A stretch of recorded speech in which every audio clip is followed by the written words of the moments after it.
ತಪ್ಪಿದನು ಏನಾಯ್ತು ಗಂಡ ಕನಸುಗಳು ಮಾತು ತಪ್ಪಿದನು ಏನಾಯ್ತು ಗಂಡ ಕನಸುಗಳು ಜೀವ ತತ್ತರಿಸಿ ಮಂಗಾಯ್ತು ಈ ಕಣ್ಣುಗಳು ಮರತೆಯ ಹೃದಯದ ಅಳುವ ಹಾಡು ಯಾತಕ್ಕೆ ಜೀವನ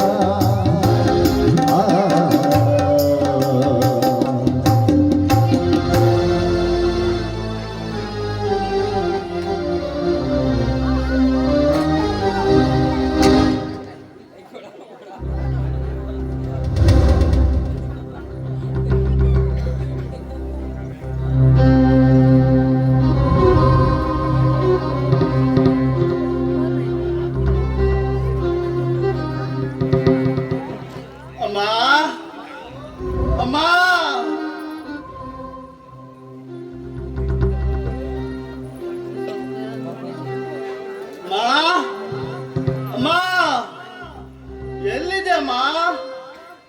ಅಮ್ಮ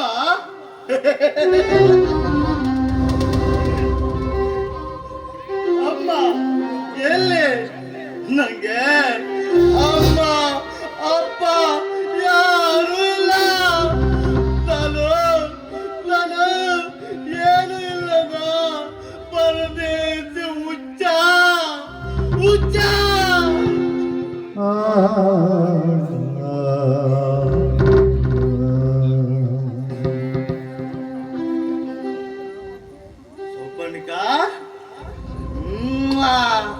ಬಾ ಬಾ, ನಾನು ನೀನು ಒಂದೇ ತಟ್ಟೆಯಲ್ಲಿ ಊಟ ಮಾಡೋಣ.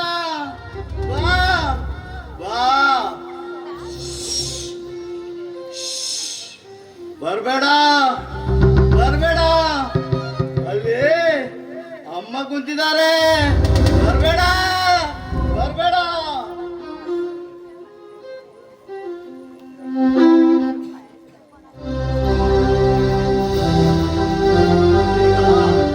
ಹೊಟ್ಟೆ ತುಂಬಾ ಹಸಿತಾ ಇದೆ ಈಗ, ಹೊಟ್ಟೆ ತುಂಬಾ ಹಸಿತಾ ಇದೆ. ಅಮ್ಮ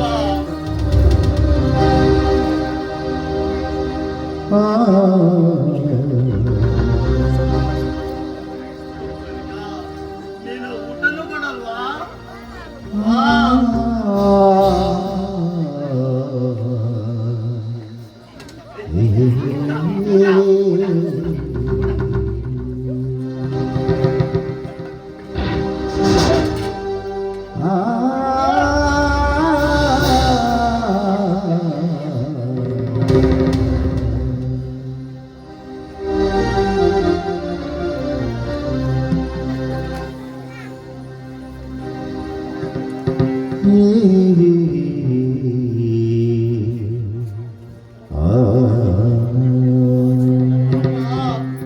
ಹೊಟ್ಟೆ ತುಂಬಾ ಹಸಿತಾ ಇದೆ, ಹೊಟ್ಟೆ ತುಂಬಾ ಹಸಿತಾ ಇದೆ.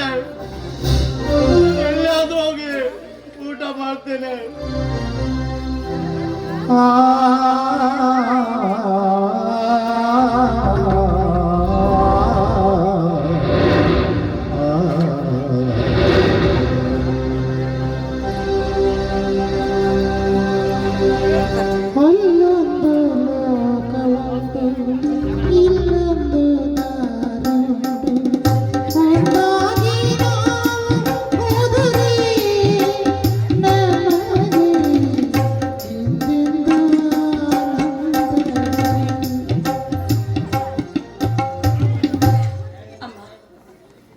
ಯಾಕಮ್ಮ ನನಗಿಷ್ಟೊಂದು ಕಷ್ಟ ಕೊಡ್ತಾ ಇದೆಯಾ? ಊರೆಲ್ಲ ಅಲೆದು ಬೇಡಿದರೂ ತನ್ನಕ್ಕೂ ಗತಿ ಇಲ್ಲದಂತಾಯಿತು. ನನ್ನ ಮಗ ನನ್ನ ಮನೆಯಿಂದ ಹೊರ ಹಾಕಿದ ಕ್ಷಣವೇ ನಾನು ಆತ್ಮಹತ್ಯೆ ಮಾಡ್ಕೊಂಡಿದ್ರೆ ನನಗೆ ಇವತ್ತಿಂತ ಗತಿ ಬರ್ತಾ ಇರ್ಲಿಲ್ಲಪ್ಪ, ಬರ್ತಾ ಇರಲಿಲ್ಲ. ನನ್ನ ಮಗ ಎಲ್ಲೇ ಇರ್ಲಿ, ಹೇಗೆ ಇರ್ಲಿ, ಅವನು ನಗುತ್ತಾ ಸಂತೋಷವಾಗಿದ್ರೆ ಅದನ್ನ ನೋಡಿ ನಾನು ಇಲ್ಲಿಂದಲೇ ಖುಷಿ ಪಡ್ತೀನಿ. ಅವರಿವರ ಮನೆಯಿಂದ ಬೇಡಿ ಬಂದ ಅನ್ನವನ್ನೇ ಮೃಷ್ಟಾನ್ನ ಅಂತ ಸೇವಿಸ್ತೀನಿ.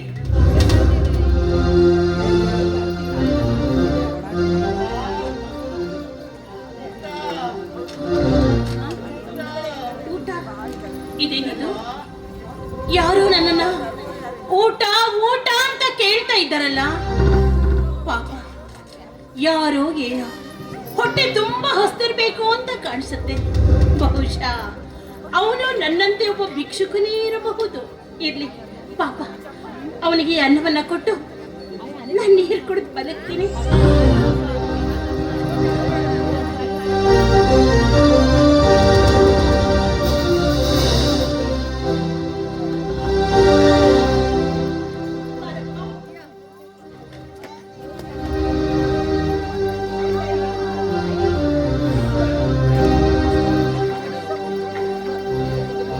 ಏ, ಊಟ ಬಂತು, ಊಟ ಬಂತು, ಊಟ. ಎಡ, ಎಡ. ಅನ್ನ ಕಂಡು ಕೂಡ್ಲೆ ಅದೆಷ್ಟು ಖುಷಿಯಾಗಿದೆಯಪ್ಪ ನಿನಗೆ. ಪಾಪ, ಅನ್ನ ನೋಡಿ ಎಷ್ಟು ದಿನ ಆಗಿದೆಯೋ ಏನು. ತೆಗೆದುಕೋ ಕಂದ, ತೆಗೆದುಕೋ, ಹೊಟ್ಟೆ ತುಂಬಾ ಊಟ ಮಾಡು. ಇದೇನಿದು? ನನ್ನ ಎದೆ ಬಡಿದು ಬೇಕು ಜಾಸ್ತಿ ಆಗ್ತಾ ಇದೆಯಲ್ಲ. ಯಾಕಿರಬಹುದು? ಬಹುಶಃ ಇದು ಹಸಿವಿನ ಬಡಿತವಿರಬಹುದು. ಹಸಿವಿನ ಬಡಿತವಿರಬಹುದು.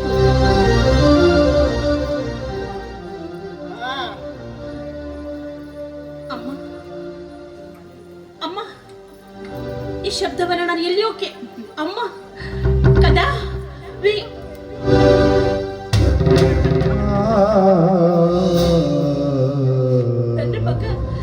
ನನ್ನ ಮಗ ವಿಹಾನ್ ನನ್ನನ್ನ ಅಮ್ಮ ಅಮ್ಮ ಅಂತ ಕರೆದು ಹಾಗಾಗ್ತಾ ಇದೆ.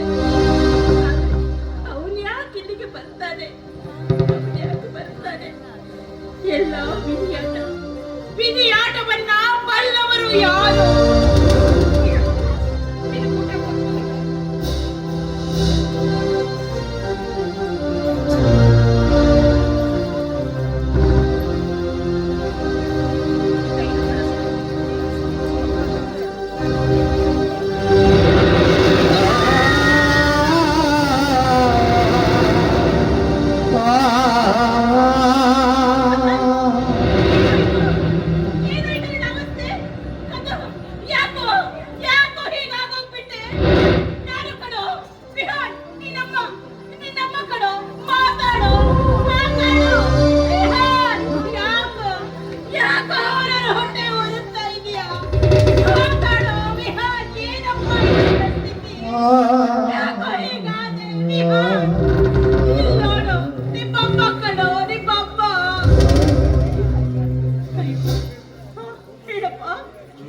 ನೀನ್ ನನ್ನಮ್ಮ ಅಲ್ಲ, ಅಲ್ಲ.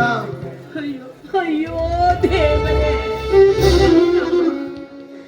ಯಾಕೋ ಹೀಗ್ ಮಾಡ್ತಾ ಇದೀಯಾ? ನನ್ ಕೊಟ್ಟರೆ ಸಿಕ್ತಿಲ್ವೇನಪ್ಪ? ಎಲ್ಲೋಡು, ನಾನು ಕಣೋ ವಿಹಾನ್, ನಿನ್ನಮ್ಮ ಕಣೋ, ನಿನ್ನಮ್ಮ.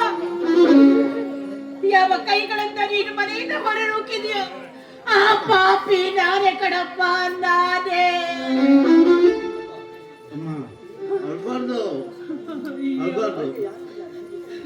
ನಂಗೆ ಯಾರು ಇಲ್ಲ, ಏನು ಇಲ್ಲದ ಪರದೇಶಿ ಹುಚ್ಚ ಹುಚ್ಚ. ಹೇಳ್ಬಾರ್ದು ವಿಹಾನ್, ಹೇಳ್ಬಾರ್ದು. ಯಾವ ಕೈಗಳಿಂದ ನನ್ನ ಮನೆಯಿಂದ ಹೊರನೂಕಿದೆಯೋ ಇದು ಅದೇ ಕೈಗಳಿಂದ ನನ್ನ ಕಣ್ಣೀರನ್ನ ಒರೆಸ್ತಾ ಇದೆಯಾ? ಏನೋ ಇದೆಲ್ಲ, ಏನಪ್ಪ ಇದೆಲ್ಲ?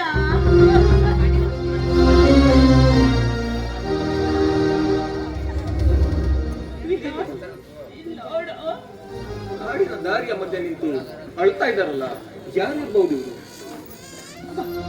ಅಮ್ಮ,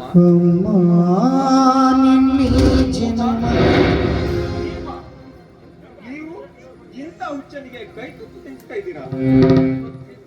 ಅವನು ಹುಚ್ಚನಲ್ಲಪ್ಪ, ಹುಚ್ಚನಲ್ಲ, ನನ್ನ ಮಗನಪ್ಪ. ಇದೇ ಕೈಯಿಂದ ತುತ್ತು ಕೊಟ್ಟು ಸಾಕಿ ಸಲಹಿದ ನನ್ನ ಕಂದನಪ್ಪ, ನನ್ನ ಮಗನಪ್ಪ.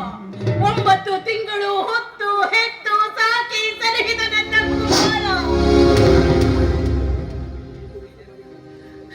ವರ್ತಮಾನಕ್ಕೆ ಸಿಲುಕಿ ನನ್ನ ಭವಿಷ್ಯವನ್ನೇ ಹಾಳು ಮಾಡಿಕೊಂಡವನಪ್ಪ, ಹಾಳು ಮಾಡಿಕೊಂಡವನು. ಎಲ್ರಿಗೂ ಇಂತಹ ಪರಿಸ್ಥಿತಿ ಬರಬಾರ್ದಪ್ಪ, ಬರಬಾರ್ದು. ಕದ್ದ ನೋಡು. ಅಲ್ಬಾರ್ದು ಅಂದ್ರೆ ಆ ದೇವ್ರು ಬೈತಾನೆ, ಇಲ್ಲ ಇಲ್ಲ ಇಲ್ಲ ಹೊಡಿತಾನೆ. ಹಾಗಂತ ನನ್ನ ಅಮ್ಮ ಹೇಳ್ತಿದ್ಲು. ಈಗಿನ ಸಮಾಜದ ಕತೆ ಏನಾಗಿದೆ ಅಂದ್ರೆ ಹಣ ಬಲದ ಮುಂದೆ ಋಣ ಬಲ ಎಂಬ ಎರಡು ಅಕ್ಷರವು ನೀರಿನಲ್ಲಿ ತೇಲುವ ದೋಣಿಯಂತೆ ವೇಗವಾಗಿ ಹೊರಟು ಹೋಗಿಬಿಡುತ್ತದೆ.